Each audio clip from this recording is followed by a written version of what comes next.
에베소서 6장 10절에서 18절까지 다 찾으셨으면 함께 한 목소리로 읽도록 하겠습니다.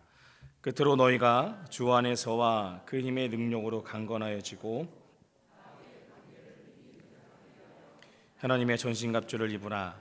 우리의 씨름은 혈과 육을 상대하는 것이 아니요 통치자들과 권세들과 이 어둠의 세상 주관자들과 하늘에 있는 악의 영들을 상대함이라. 그러므로 하나님의 전신갑주를 취하라. 이는 악한 날에 너희가 능히 대적하고 모든 일을 행한 후에 서기 위함이라.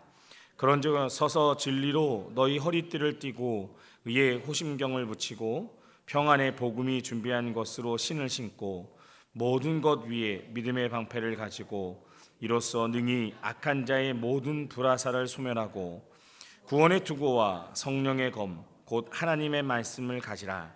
모든 기도와 간구를 하되 항상 성령 안에서 기도하고 이를 위하여 깨어 구하기를 항상 힘쓰며 여러 성도를 위하여 구하라. 아멘. 우리나라가 받은 복 중에 가장 큰 복이 무엇일까요? 너무 뻔한 질문을 던져서 우리나라가 받았던 이 복, 사실 한 100년 전만 해도 저희 나라가 이렇게 잘 살진 않지 않았습니까? 그렇죠? 예. 100년 너무 멀리 가지도 말자고. 한 100년 정도 전에와 지금의 모습을 비교해 본다면 과연 뭐가 많이 달라졌을까요? 그리고 그렇게 된 이유가 어디에 있을까라는 생각을 한번 해보았습니다. 우리나라가 받은 가장 큰 복은 무엇일까? 그것은 바로 하나님을 알게 되었다라는 사실입니다. 예전 저희들의 어머니들도 사실 이 하늘을 향해서 기도를 드렸죠. 매일같이 새벽에, 그것도 새벽에네요. 새벽에 꼭 이 깨끗한 물을 이렇게 사발 떠놓고 이렇게 구하지 않았습니까? 하늘에 있는 사람에게, 우리 가정에, 또 나에게, 또 누구에게 편안함을 주시려고, 또 형통하게 해달라고 빌었던 적이 있었습니다. 그러나 사랑하는 성도 여러분, 이제는 우리가 하나님을 알게 되었기 때문에 어떻게 달라졌나요? 이제는 더 이상 이 돌이나 나무 조각이 아니라 그것을 만드신 하나님 앞에 기도할 수 있게 되었다라는 겁니다. 예전에는 달을 보면서 그 달에게 우리 가정에 평안함을 주시라고 기도했지만 이제는 그 달을 만드신 하나님 앞에 기도하게 되었다라는 겁니다. 그래서 그것이 바로 우리나라가 얻게 된 가장 큰 복이라는 사실입니다. 또 어떻습니까? 이제는 자연의 미물에 절을 하는 존재가 되어지는 것이 아니라 하나님이 우리를 자신의 형상대로 지었다라는 사실을 알게 되었다라는 겁니다. 우리는 하나님이 자신의 형상대로 지은 하나님의 자녀입니다. 이 사실을 알게 되었다라는 거죠. 이제 이 땅을 창조하신 하나님이 나에겐 어떤 분이십니까? 나에겐 아버지가 되셨습니다. 이 땅을 만드신 하나님이 나의 아버지가 되었음을 알게 되었다는 거죠. 또 그 하나님이 나에게 생명을 주시고 힘과 능력을 주심으로 인해서 나는 이 땅에서 하나님의 자녀다운 삶의 모습을 가지고 살아갈 수 있게 되었음을 알게 되었습니다. 더군다나 하나님은 우리들에게 소망을 주셨죠. 전 하늘나라를 내가 예배하고 준비하고 있다. 그리고 그 땅이, 그 나라가 바로 너희들에게 준비되어 있다라고 말씀해 주셨습니다. 이것이 우리가 이 땅에서 받은 하나님의 가장 큰 은혜요 복이다라는 사실입니다. 다른 게 아닙니다. 내가 많이 먹지 못하던 걸 많이 먹었고 내가 신기한 것들을 보고 느낀 것이 복이 아니라 우리가 하나님을 알게 된 것, 우리가 하나님을 만날 수 있게 된 것이 우리의 인생에서는 가장 크고 놀라운 복이다라는 사실입니다. 이 복을 받아 누리며 살아가는 우리 필그림의 성도들이 되실 수 있길 소망합니다.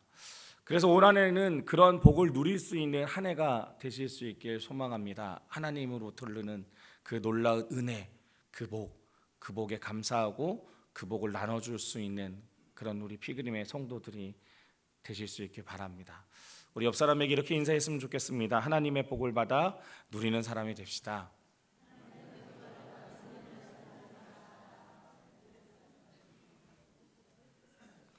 네, 하나님은 우리를 그렇게 창조하셨습니다. 하나님의 놀라운 은혜를 경험하고 그 은혜를 느끼고 그 은혜를 흘러보낼 수 있는 존재로 우리를 만드셨습니다. 그런데 이 땅에는 이렇게 우리가 하나님을 쫓아 살아가는 것을 싫어하는 존재도 있다라고 이야기합니다. 오늘 본문은 그 존재를 가리켜 사탄이라고 이야기하죠. 하나님은 우리가 하나님의 뜻대로 살아가길 바라는데 또 사단은 우리가 하나님의 뜻대로 살아가는 것을 원치 않는다라는 겁니다. 그래서 인생은 그 영적 전쟁의 선상 속에서 살아가고 있는 것입니다. 베드로 사도는 이렇게 이야기하죠. 베드로전서 5장 8절 말씀에 보면 근신하라 깨어라 너희 대적 마귀가 우는 사자같이 두루 다니며 삼킬 자를 찾나니. 사도 바울도 에베소서 6장 12절에서 이렇게 이야기합니다. 우리의 씨름은 혈과 육을 상대하는 것이 아니요 통치자들과 권세들과 이 어둠의 세상 주관자들과 하늘에 있는 악의 영들을 상대함이라고 이야기합니다. 우리의 전쟁은 단순히 이 땅에서 보여지는 사람들과의 전쟁이 아니라 눈에 보이지 않지만 실제적으로 존재하는 그 영적인 부분들의 전쟁이 더 있다라는 것입니다.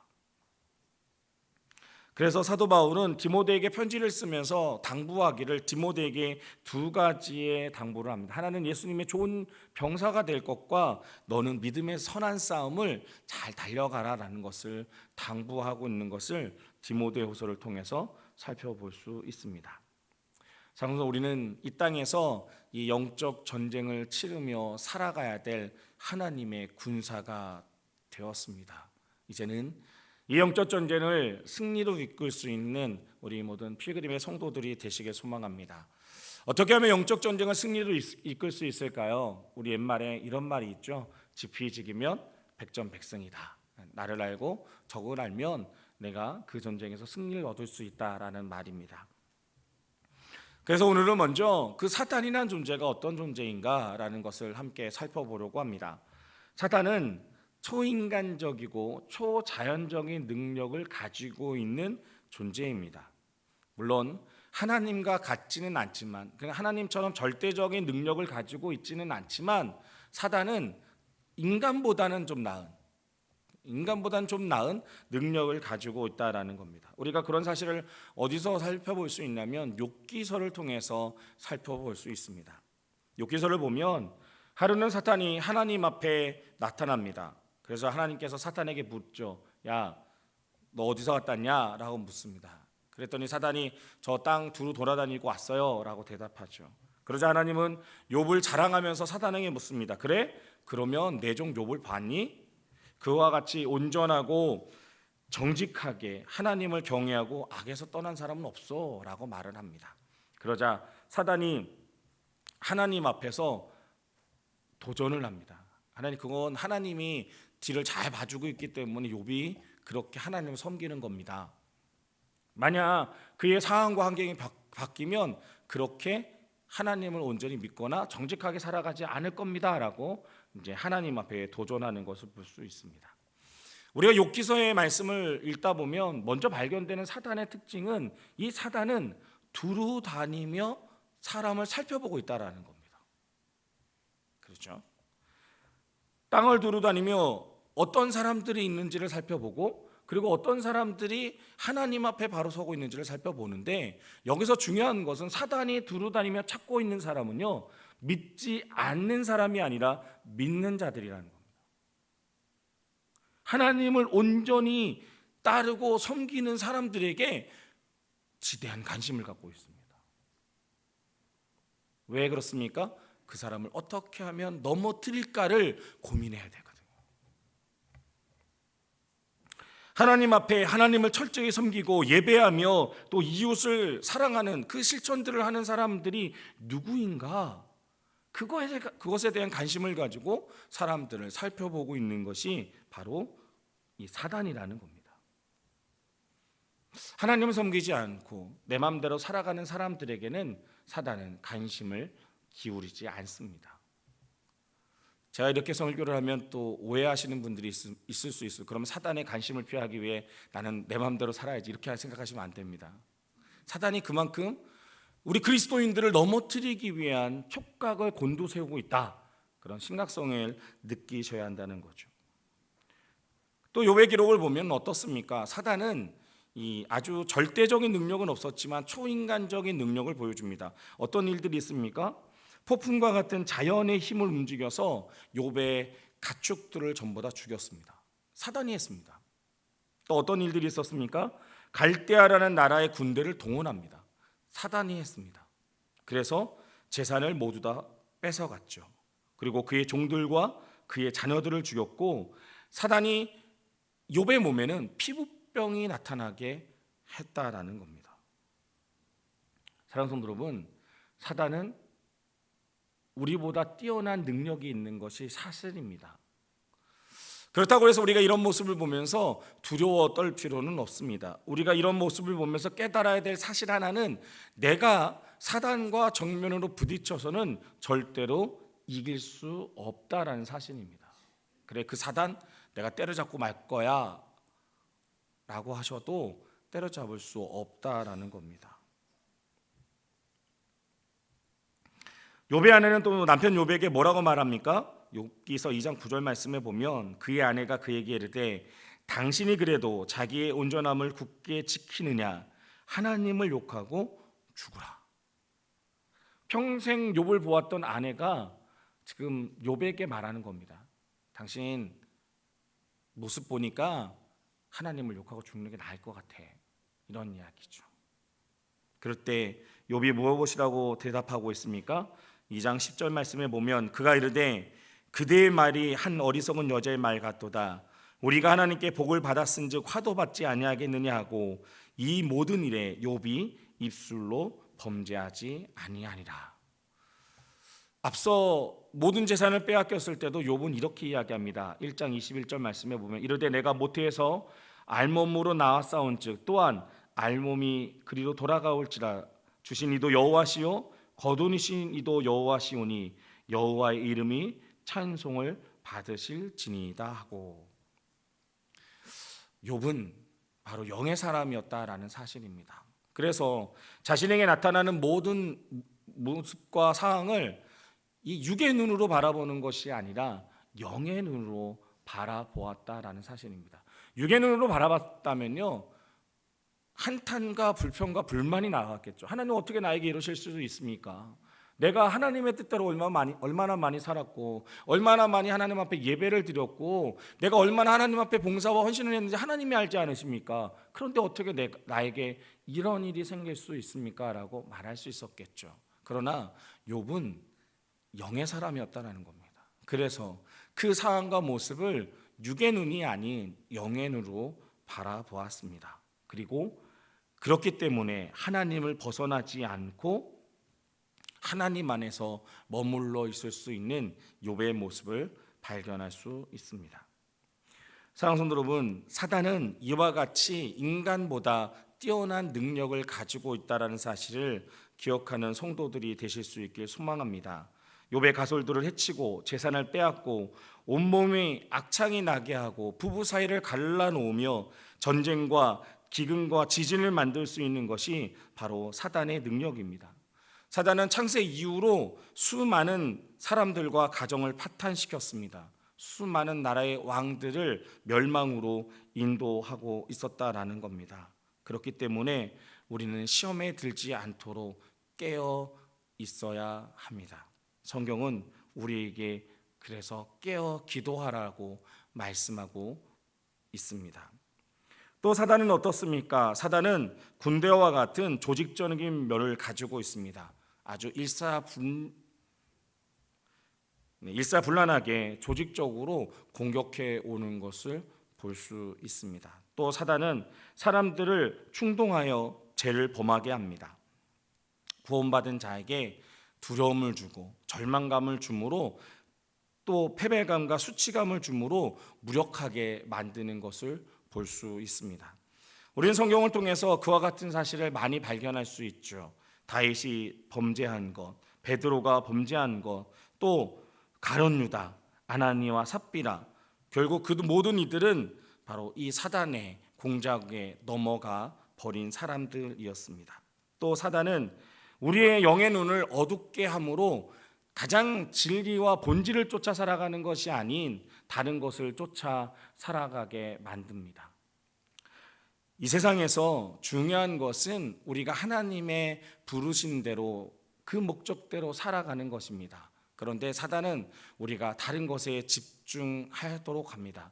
무엇을 먹을까? 무엇을 마실까? 무엇을 입을까가 우리의 고민거리가 되게 한다는 겁니다. 그것이 마치 내 인생에 있어서 가장 소중한 문제인 것처럼 우리들에게 보여주려고 합니다. 그래서 정작 중요하게 생각해야 될 본질적인 문제, 내가 과연 예수 그리스도와 동행하고 있는가의 문제는 다른 문제로 만들어버리고 있습니다. 또 사단은 우리를 패배시키기 위해 교묘한 속임수를 쓰는 것을 볼 수 있습니다. 고린도후서 2장 11절 말씀을 보면 이는 우리로 사단에게 속지 않게 하려 함이라 우리는 그 계책을 알지 못하는 바가 아니노라 라고 이야기합니다. 사단은 때로는 강명의 청사화로 가장하고 우리 가운데 접근하기도 합니다. 또 사단은 가짜 기적을 일으켜서 사람들을 미혹하게 하는 것을 볼 수 있습니다. 예수님이 계실 때 일입니다. 마태복음 12장 39절로 40절 말씀에 보면 사람들은 예수님께 찾아와서 끊임없이 기적을 요구합니다. 당신이 하나님의 아들이라면, 당신이 메시아라면 우리에게 기적을 보여주십시오 라고 말하죠. 그때 예수님께서 이렇게 대답하셨습니다. 예수께서 대답하여 이르시되 악하고 음란한 세대가 표적을 구하나 선지자 요나의 표적밖에는 보일 표적이 없느니라. 요나가 밤낮 사흘 동안 큰 물고기 뱃속에 있었던 것 같이 인자도 밤낮 사흘 동안 땅 속에 있으리라 라고 이야기합니다. 사랑하는 성도 여러분, 기적은 하나님께로 이끄는 수단이지 그것이 본질이 될 수 없습니다. 그런데 예수님 당시 사람들은 본질이신 예수 그리스도를 바라보는 것이 아니라 기적에 얽매여 살고 있었다라는 겁니다. 그래서 정작 중요한 예수 그리스도를 만나고 예수 그리스도의 그 말씀을 자신의 것으로 가지고 살아가려고 하지 않았다라는 겁니다. 사랑하는 여러분, 중요한 것은 본질은 예수 그리스도입니다.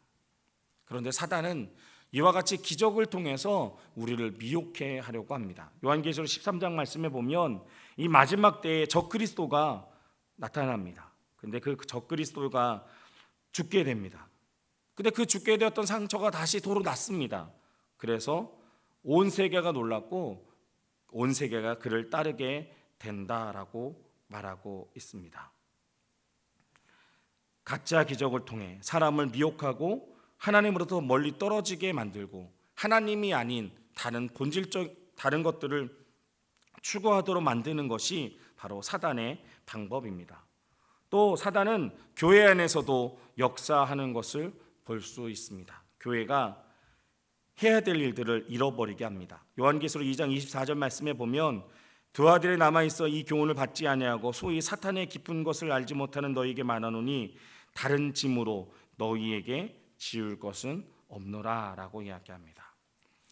바로 우리가 하나님의 뜻, 우리가 영적인 삶을 살아가지 않고 사단의 움직임을 따라 살아가도록 우리에게 다가오는 사단의 모습을 볼 수 있습니다. 사랑하는 성도 여러분, 그렇기 때문에 우리는 영적으로 분별력 있게 살아가야 합니다. 그래서 오늘 본문은 에베소 6장 10절에서 이렇게 이야기합니다. 끝으로 너희가 주 안에서와 그 힘의 능력으로 강건하여지고. 이렇게 사단이 무섭게 우리를 삼키려고 합니다. 그런데 성경은 그런데 너희들이 주님 안에서 강건해지면, 우리가 예수 그리스도 안에 살아간다면 이 사단과의 전쟁도 승리로 이끌 수 있다라고 말하고 있습니다. 그 힘의 능력으로 강건하라는 것은 무엇을 뜻하는 것입니까? 바로 예수 그리스도 안에 날마다 새로운 하나님으로부터 흘러오는 능력이 우리 가운데 넘쳐나야 함을 말해주고 있는 것입니다. 앞에서 말씀드렸지만 우리의 힘과 능력으로는 사단과의 전쟁을 승리로 이끌 수는 없습니다. 그러나 예수님은 그 전쟁을 승리로 이끄셨습니다. 그리고 승리를 선포하셨습니다. 이제는 더 이상 우리가 사단에 무너지고 넘어지는 존재가 된 것이 아니라 우리가 예수 그리스도 안에 머물기만 한다면 우리도 동일한 승리자가 되었다라는 사실을 예수님은 우리에게 선포하고 계십니다. 그렇기 때문에 우리는 예수님 안에 머물러 있는 것이 너무나 중요한 문제가 되었다라는 사실입니다. 사랑하는 여러분, 이제는 우리가 예수님 안에 머물러 계시길 간절히 소망합니다. 예수님은 단순히 우리의 죄의 문제를 해결하기 위해 이 땅에 오신 것이 아니라 나의 존재 자체를 바꾸시기 위해 이 땅에 오셨습니다. 더 이상 옛자, 그 썩어져 버린 자아가 아니라 새로운 자아로 우리는 살아나야 합니다. 그런 가운데 에베소서 6장은 우리에게 단단한 무장을 할 것을 이야기하고 있습니다. 같이 좀 읽어볼까요? 17절과 18절 말씀입니다. 우리가 완전한 승리를 거두기 위해선 우리가 예수님 안에 거할 뿐만 아니라 강력한 무기를 가져야 합니다. 그것이 에베소서 6장 17절과 18절 말씀에 기록되어져 있습니다. 같이 읽어보겠습니다. 구원의 투구와 성령의 검 곧 하나님의 말씀을 가지라. 모든 기도와 간구를 하되 항상 성령 안에서 기도하고 이를 위하여 깨어 구하기를 항상 힘쓰며 여러 성도를 위하여 구하라. 아멘. 우리가 최종적인 승리를 얻고 완전한 승리를 누리며 살아가기 위해선 성경은 우리에게 세 가지의 강력한 무기가 필요함을 말해주고 있습니다. 하나는 하나님의 말씀입니다. 또 하나는 기도입니다. 마지막으로 하나는 성령입니다. 이 세 가지가 하나님이 우리에게 주신 강력한 무기입니다. 사랑하는 여러분, 이것은 우리에게 하나님이 벌써 주어지셨습니다. 없는 게 아닙니다. 주어졌습니다. 이제는 우리가 이것을 통해서 사단을 무찔러 수 있다라는 사실입니다. 사단이 아무리 뛰어나고 능력이 많을지라도 우리가 이 세 가지의 무기만 가지고 있는다면 이 영적 전쟁을 우리는 승리로 이끌 수 있습니다. 먼저는 하나님의 말씀입니다. 성경은 수많은 사람들의 예를 제시합니다. 하나님의 말씀대로 살았던 사람과 하나님의 말씀대로 살지 않았던 사람, 그리고 그 사람들이 어떤 결과를 맺었는지를 우리에게 이야기해 주고 있습니다. 그러면서 우리가 하나님의 사람으로 살아갈 수 있는 그 진리의 지혜를 우리에게 제시해 주고 있다라는 사실입니다. 그래서 예수님도 이 성령 말씀을 통해서 사단과의 전쟁을 승리로 이끌었음을 우리는 볼 수 있습니다. 하나님의 말씀엔 능력이 있습니다. 이 말씀으로 세워지는 가정들이 되시길 간절히 소망합니다.